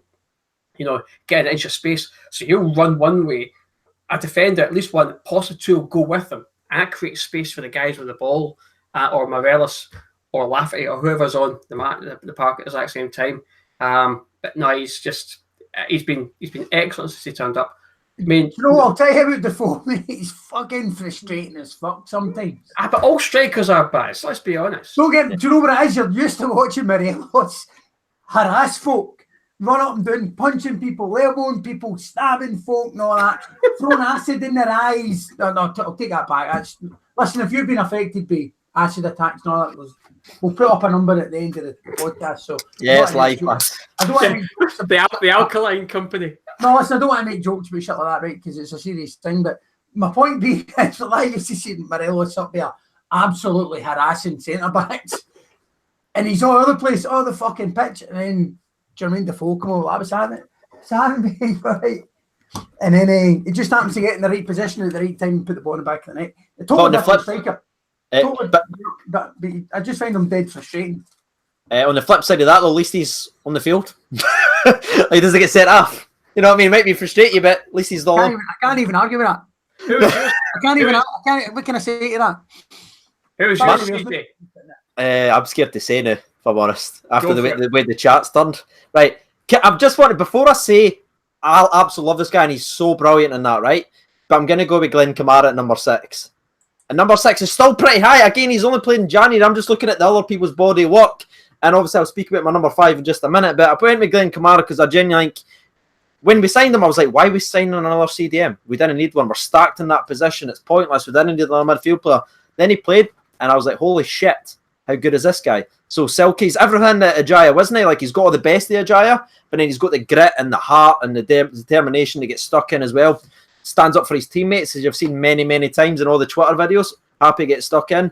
I only think he's had one iffy performance, and that's when we go beat 2-0 off Aberdeen in the semi-final. I just feel like that was the one performance. Again, I think their second goal came for him miscontrolling the ball and everything like that. But when you look at his overall performance, only having one bad, still great, and that's why he makes my top 6. So again, it might seem like we're saying he's shite in that, but he's still the 6th best signing of the summer. He's only played a handful of games, so yeah, he's number 6 on my. Oh Jesus, look at the chat. Yeah, he's number 6 on my list. Whew, I'm scared. Shocking. I'm saying he's good though, Paul. Number 6, Baz. Number 6. Do you not just got? Baz just said his, but it's on at number 5 now. Oh, mate, on to number 5. So yeah. Jesus Christ, you're the fucking host. You've got the channel. Mate, I'm just looking at the comments, absolutely slaughtering me. Subscribers and you can't even count to 10. Right, sorry, number 5. Hey, actually, sorry then. It's back to Paulatseas for number 5, the top 5. All right, sorry, mate. I was only kidding. That's it. Right. See, mess with the host, see what happens. Right, I'm going to bail you out a hole here, CJ, and say my number 5 is Kamara. But fuck. But he does make top 5. And the reason for Kamara is because he came in January. And once again, it's just because he's sort of lack of games. Beyond that, if he was here for the start of the season, he could have been called for player of the season. Could have been one. Oh my God Almighty! I'd say somebody put in the chat. He's a Rolls Royce of a player. He's everything the Jaria isn't, and I quite agree with that. I cannot fault what's just been said there. We were talking about this on the We Welcome the Chase podcast the other night. Yeah, don't do it. And that's why you never get asked back. When you going to fucking learn? And we were saying that you fucked it up for the 2 years, Paul. You cost Baz a meal ticket. Anyway, I was going to say that when you watch him play, his physical strength is incredible. He's a slight wee guy. You know, he looks tiny, he looks skinny, but his upper body strength and even strength is like just to hold big guys off. When you watch him against Hearts, these hammer throwers are coming in and try to push him off the ball, and literally try to push him off the ball, and he's just standing up to them. Bodies. His head's about their chest size, and he's just overpowering them. Incredible strength, great play, great vision, great technical ability. I think I was like yourself, but I'd never seen him really play much for Dundee. I thought, why are you bringing a midfielder? I've never heard this guy really. I'm not sure about him. Oh God, it's maybe just a squad player. First start, he's one of the first names on the team sheet every week so far. Absolutely brilliant. He's going to soar. You've got to give him credit because he's in a midfield. He's one of the first names when you've got Scott Arfield, Ryan Jack, Stephen Davis, Ross McCrory, who was playing brilliantly just before he came in as well. And you think he's always going to be one of them in the list. And again, he's so young, nice lengthy contracts, well done to Rangers as well. But whoever scouted him deserves a fucking pay rise. You know what I mean? That's one that we can be proud of. All the Kenya mistakes and that one, 50k, not too shabby. No. Baz, who makes your top 5, mate? Well, listen. See, before we go any further, I really need to get a number check here. Is it 5 or a 4? 5. Well, I've got Connor Goldson at 5. Right. Did you not have him at, before? Did you not have him before at 6? What about the one before that? I had Katic. Oh, right, okay. Right, okay, sorry, mate. Okay, fire on. So why you got Connor G? So I think we've already... Do you know what? Maybe I never mentioned Katic at number 7. I think that's what you've done, and you've miscounted. I've miscounted. Mate, look, hey, you've got all these subscribers, all these followers, can't even count, man. You've had 3 attempts on that list, son. You've had 3 attempts. Fuck you. So I've got Connor Goldson for all the same reasons I said he was at number 6. He's actually number 5. Well done, mate. You just moved up, man. You've gone up. You know, right? My number 5 was actually someone that did come in January as well, and it's actually going to be Jermaine Defoe. And the reason I put him in the top 5 is I think if you look at his goal per minute ratio, it's an absolute joke. It's a goal every 87 minutes. He's played 12 games. He's got 6 goals, 5 assists in the SPFL. That's just the SPFL, by the way. So that's nearly a goal or assist every single time he plays. And that's including the wee 5 minutes here, the 2 minutes here, the 15 minute substitute appearance. It's an absolute joke. And I think this new formation, when Alfredo, it's just, if we played like that, if he'd have kept that form out, he'd have broke everything. But if I was to say it's an absolute joke, it's like when I'm moaning about something like, oh my God. Wait a minute, Baz, that list you've done 3 times is an absolute joke. Aye, exactly. I mean, it's like, oh my God, we've been in the bar. Oh no, Jenkins. Hi, exactly. And we were trying to play frisbee, and there was someone there playing Jenga, and there was 6 of them sitting at the table and said, "Excuse me, can we sit at the end of the table?" And said, "No, we're trying to play Jenga." I said, "Yeah, well, okay, we're going to get a game of Cluedo, but there's no one here to play Cluedo because they're all a bunch of fucking vegans." Place an absolute joke. Do you know what I mean? Can I just say, in the free rants you've talked about knee slides, Motherwell's Park and vegans. Well done, Baz. You've got everywhere, mate. Everything's covered. We're hitting them big. That's it. You went up tall. When you actually look at his entire record, by the way, he's played 15 games, he's scored 6 goals, and he's got 8 assists. Jenkins? No Jenkins, unfortunately. It's actually Jermaine frickin' Defoe. And you were talking about the spacing that they were creating up front, and I think his partnership with Arfield, brilliant. I think this new formation makes us actually unpredictable for once. You know what I mean? Instead of just kicking the ball at Alfredo Morelos and saying, score, we actually play well midfield. This new formation we've adapted for Defoe is working out better, and we've arguably played better in the last 2 games than we have in a very long time in the other formation. So that's why Jermaine Defoe, I just think his stats are a joke. And yeah, I think he deserves to be in the top 5. If we played him a lot more, I think we'd be in a much better position. On. There you are. Yeah, you knew it was coming. So now this is crunch time, Nick. This is 4. And I don't know how it was for you making a list, but this was difficult. Well, I ken Baz has had a lot of difficulties with his top 4.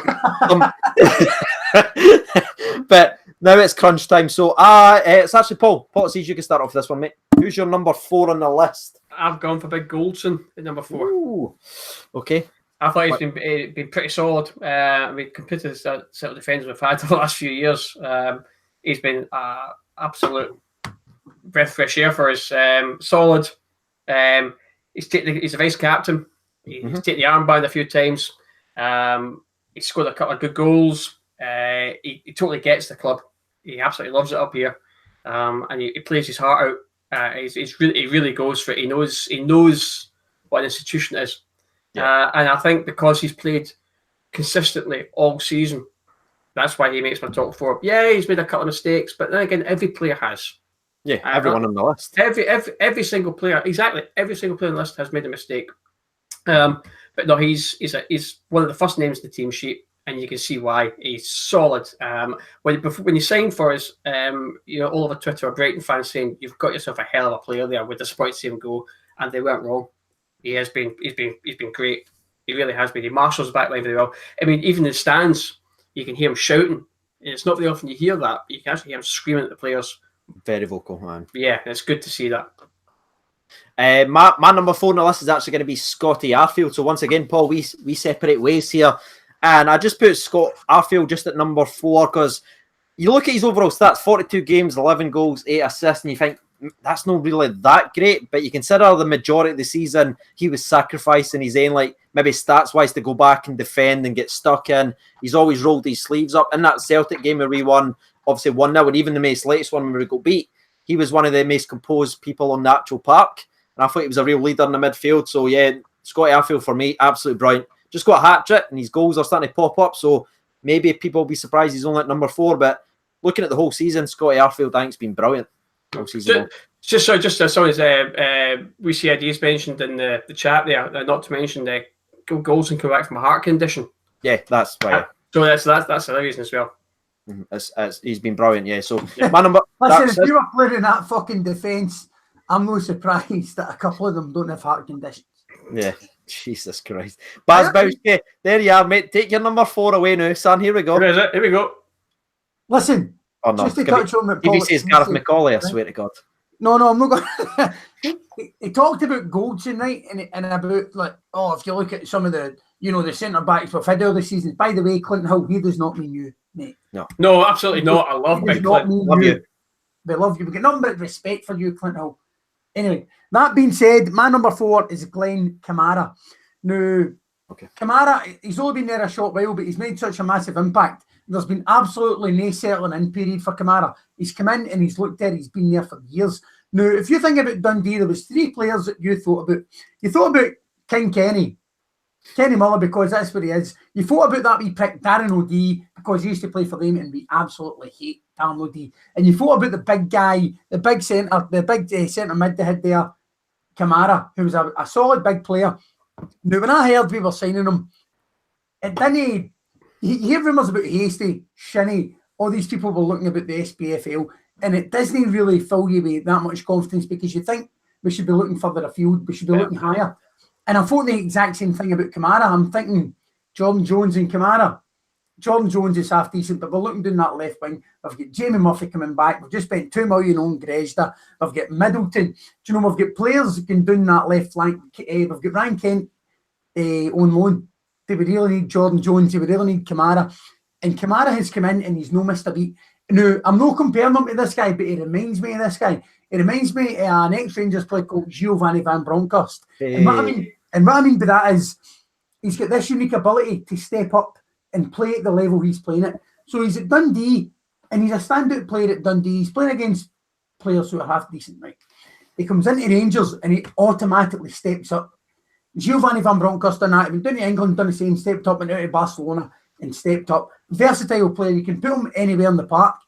I'm not saying, by the way, don't mince my fucking words, I'm not suggesting that Glenn Kamara is anywhere near the quality of player that Giovanni Van Bronckhorst is. But what I'm saying is he's got this ability to step up and play with the players round about him.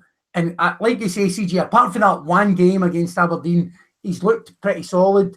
He's getting involved. He's no hiding. He's trying to dominate the game. He scored a cracking goal against his old club. So for that reason, for 50 grand, he's in at number 4. Perfection, mate. I mean, you've even convinced me maybe to even put him higher. So now we move to the top 3. This is it. I'm going to start off because Paul, you actually called mine at number 4. I went with Goldson at number 3. And the reason I actually put him so high on the list, people might actually look at that and say, oh, this guy should be here, or Kamara, or anything. I just think at the start of the season, we needed a centre-half, especially after the last couple of years, except Clinton Hill. We'll love you, big year.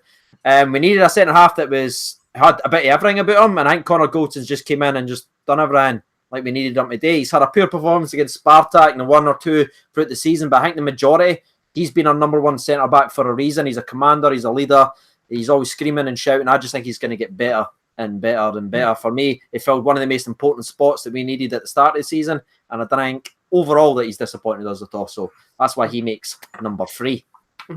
Fair play. Paul, who's your number 3, mate? I've gone for Flipper U. I've gone for Scotty Arfield, number 3. Hey! Purely because he's scored some good goals, but he kind of dictates the midfield. When he doesn't play, you notice it. If he doesn't play well, you notice it. When he does play, the team plays. And that's basically it. That's why he's number 3, because he's having that much of an influence on the team, not just on himself and a couple of players about him, as in the midfield, but the whole team plays really well.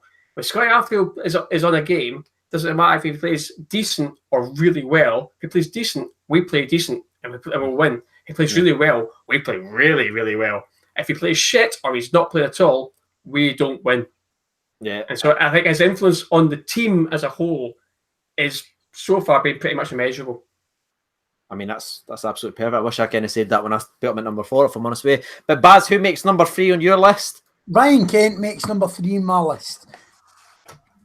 Ryan Kent has showed flashes of brilliance. Mate, see if he says number 2 like John Flanagan, I swear to God. Like, see if he...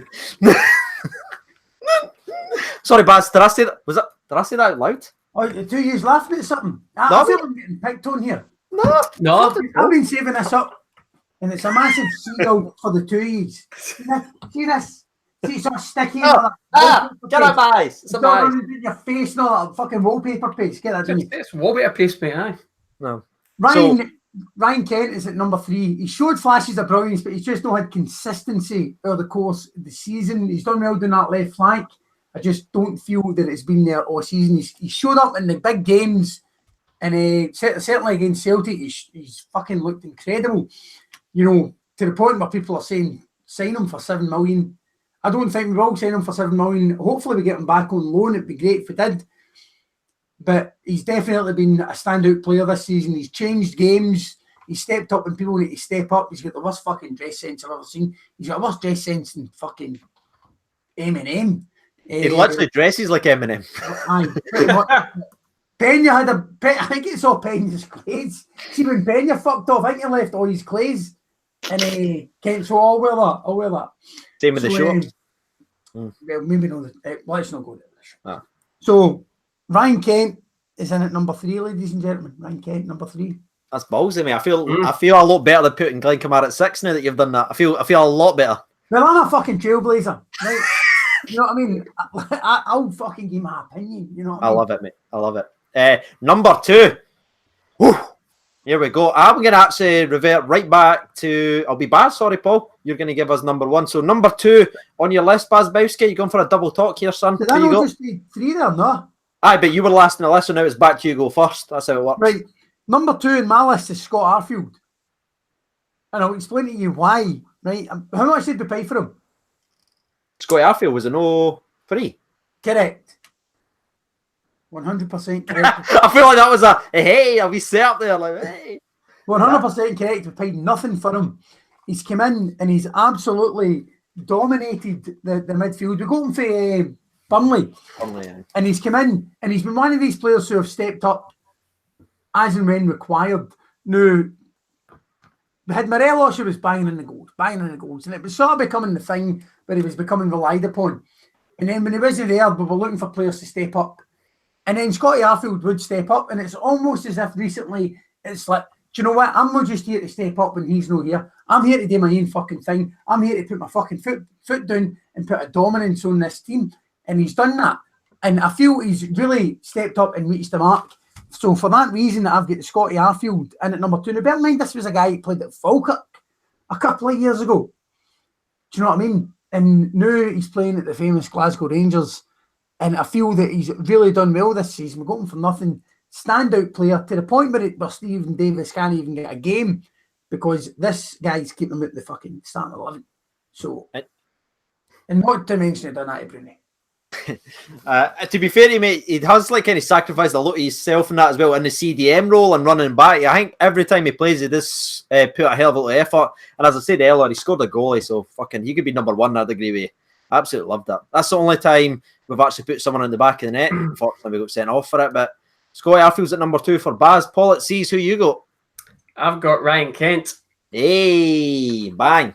Yeah, because I think he's been a phenomenal signing. Although it's on loan, I say it has kind of blown a little bit hot and cold at times. But when he is hot, we fucking hell, man, he is unplayable, unplayable. He's like a young Paul Smith, utterly unplayable. Honestly, you fucking laughing at? I'll break your legs. That's the young Paul Smith, right? Paul? Jesus, that's it. Season fucking another 6 months. Nobody get invited back, Paul. Yeah, so go back with figures. Yeah, he is unplayable at times. I mean, the match against Celtic, both the latest one and the one beforehand at Ibrox, he was just sensational. Especially for Ryan Jack Scott, he ripped Lustig apart. In fact, he just tore the entire Celtic midfield and defence apart at times. He was unplayable, totally unplayable. So that's why he. So that's why it's always just flashed up for a fiver. Spit it out, Paul. Spit it out. No, I get distracted by the chat. So I think, so Ryan Kent, definitely number 2. If it wasn't for obviously who's number 1, because it's pretty obvious, then he would have been number 1. But what a sign he's been, and I'd love to get him permanently. If not, we'll get him back this season. Hopefully, fingers crossed. Fingers crossed, mate. Shout out to Rangers FC, by the way. Donates £5 to the chat. It says no reason for donating. Either goes here or on my coupon. So thank you, buddy. We greatly appreciate that. But just to add on kind of what you said, Paul, because once again, we've connected. Ryan Kent, for me, obviously won Young Player of the Year, and rightly so. I predicted earlier on the season, before the ball was kicked, that Middleton would win it. I was so close. Then Kent just fucking exploded everywhere and just destroyed the league. I mean, he even destroyed Boyata's hamstrings. Remember, in that Celtic game, obviously we lost. He turned him so badly, he popped his hamstrings. And for me, Ryan Kent's just one of the guys in some of the games where we've been really poor, we've just kicked the bottom and says, please help us get the ball forward. And he's done it. He gets kicked. He's one of the fancy players that doesn't matter if they get kicked. We've had players that's talented on the ball before. As soon as they get kicked, they didn't want to touch it again. He's like, sound, that's fine. And you've seen what he can do. He likes getting physical in that as well. So for me, Ryan Kent, number 2. And number 1, I think we've all agreed. Innit? I think so, aye. Well, I'm scared to ask Baz, to be honest. He's going to ask me what number we're at. Baz, there you go. He's even changed his shirt. Aye. I've not changed my shirt, mate. Have you not? No. Oh, you have. I can't even see you. I'm only seeing your heat. You're blending into the background. Dude, I can assure you I've no. Mate, but Paul, has he changed his shirt? It was white beforehand. Right, okay, that's fine. Well, I've been wearing that a fucking wee while. All right. Duck and cover. Oh, man. Listen. The number 1 pick in the passage list of best signing 2018-19 season is Andy Halliday. Explain to you why, right? Andy Halliday looks like a totally different player. He looks like a new signing. He looks like a guy with a new determination. Do you know? Now, by the way, we know Andy Halliday never signed this season, right? But let me just say this before we get to it. Andy Halliday had these obvious issues with Pedro Casinha. You get fucking loaned out to a team called Gambalala, fucking Bala, FK, some bullshit. And Azerbaijan league. Azerbaijan or some bullshit like that. The guy is a blue nose by heart. He was born a blue nose. He got loaned out to this bullshit. The guy started growing his hair and everything. He looked like a fucking tramp. He's came back under Steven Gerrard. He has looked like a different player entirely. Same name, same body, but totally different. Playing him left back, he looks better left back than he does in the centre of the park. And he's been absolutely outstanding in left back. Every time he's been asked to perform, he's performed to the best of his ability. He's at 100% every single time. So, Andy Halliday, special shout out. You look like the best signing we have made this season. But the best signing we've actually made this season is Alan McGregor. Alan McGregor, we got him for Hull, dives to the left, dives to the right, used to shag 10 birds a night. He's cammed it down to 6. CJ's on 8. Oh, wow. CJ's on about 8. Alan McGregor's on 6. He's getting on a wee bit. Right, fucking give the guy a break. Give Alan McGregor a break, man. Do you know what I mean? He can't keep that shit up all the time. He's cut it down to 6. Shagging 6 birds a night. But he's still diving to the left and diving to the right. Thankfully.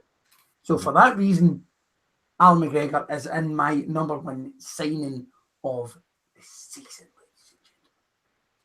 Beautiful. I mean, that was 9 minutes of dialogue for Alan McGregor. It came right at the end. You spent about 10 seconds on Alan McGregor.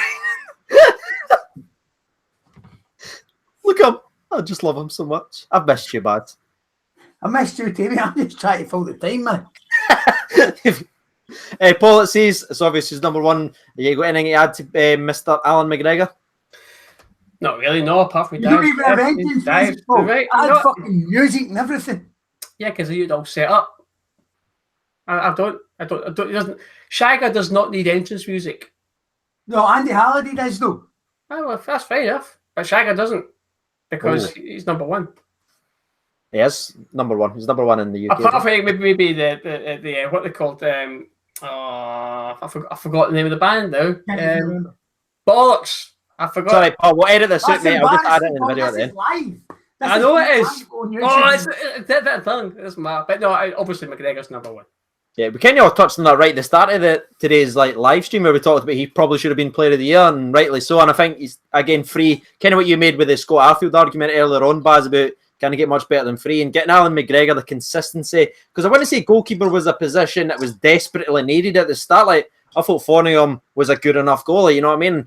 He's got his critics and stuff like that, but it wasn't a player I thought, oh, we need to go out and get. And then we signed him in the position. He's just, I can't think of life of foot him now. You know what I mean? No, the funny thing was, see the year before when it was at Hull were taking an absolute battering, and he still won Player of the Year.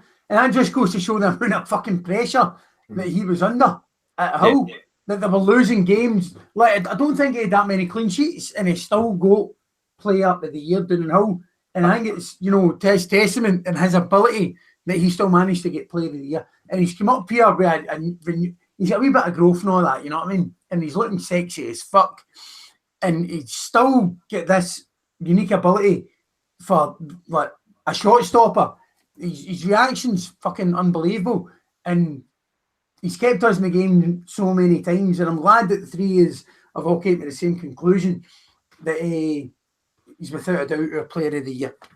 Has to be, and it's kind of perfectly summed up. The Alan McGregor, again, for the first time he played to right now, he's still making that important saves. Even the games we win 4 or 5-0, they have that one chance through and goal. He's making the one-on-one save.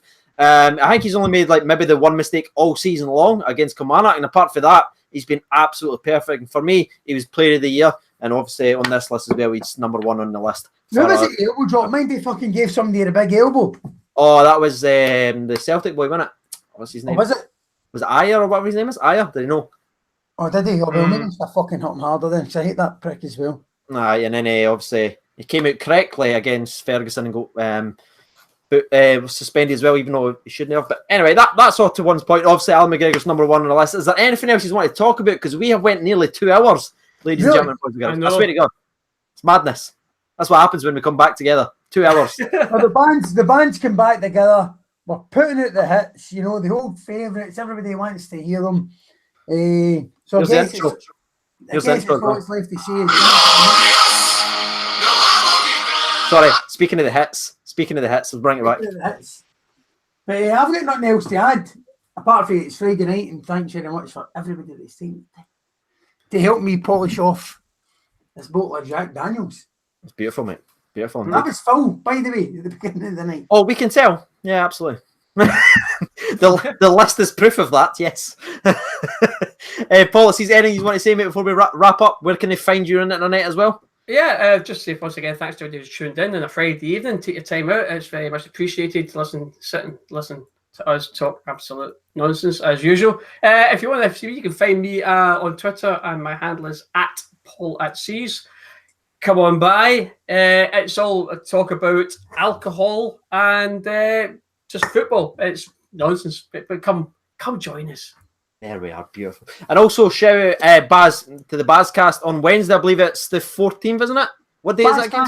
Bazcast 3000 Part 4 is happening this Wednesday, and you do not want to miss this, ladies and gentlemen. This is going to happen for the very first time ever. We're going to have at one side CJ Novo 992, and sitting on the other side, the bearded Simzo. The two of them are going to be in the same room. We're going to cut all the bullshit out. We're going to cut all this fucking Tinderweb nonsense out, and we're going to get the two of them in the same room. We're going to be discussing all things Rangers. And as every other Bazcast 3000 happens, there's going to be some massive bribe, prize giveaways, right? You do not want to miss this. We're going to have some fantastic prize giveaways, bribe giveaways, whatever you want to call it. So tune in this Wednesday, the Bazcast 3004. We're going to have CJ and Ovo and the bearded Simzo sitting there, and we're going to discuss all things. The last time I was at the Bazcast, by the way, not only did I have a tire blown, I then was nearly sick in the studio with the eggs. Could you make? I still smell the eggs sometimes. That was fucking. Man, I couldn't open the window. Do you know the funny thing was, when Paul was here for the very first, the launch night of the Bazcast 3000, there was a flower incident. Oh no. And then there was an egg incident. I'm thinking by the end of this Bazcast process, we're going to have a cake. Season 1 cake. The end of season 1 cake. And we're all going to get a slice. It looks like we've already... Paul's already had a slice. CJ's had a slice. I've had a slice. We'll see what's... Let's see what's happening to the like, fuck, that's a problem. Mars and all that, do you know what I mean? It's kind of frosting or something. That's like hundreds of thousands. Somebody will be sitting there answering a question, and somebody will sneak up behind the couch and start putting fucking hundreds of thousands. Jerry said, no, God knows. Beautiful. But, it's definitely going to be worth a watch, ladies and gentlemen. Definitely. So, yeah, make sure you tune in at the Bazcast. You can find him on YouTube. And as always, I've been CJ Over 92. Thank you for this special episode of Rangers Fans React. Thanks to Paulatseas and Baz. Thanks to the band for getting back together. We'll see you in another 6 months when I've recovered mentally from this. Thank you so much for watching, and bye.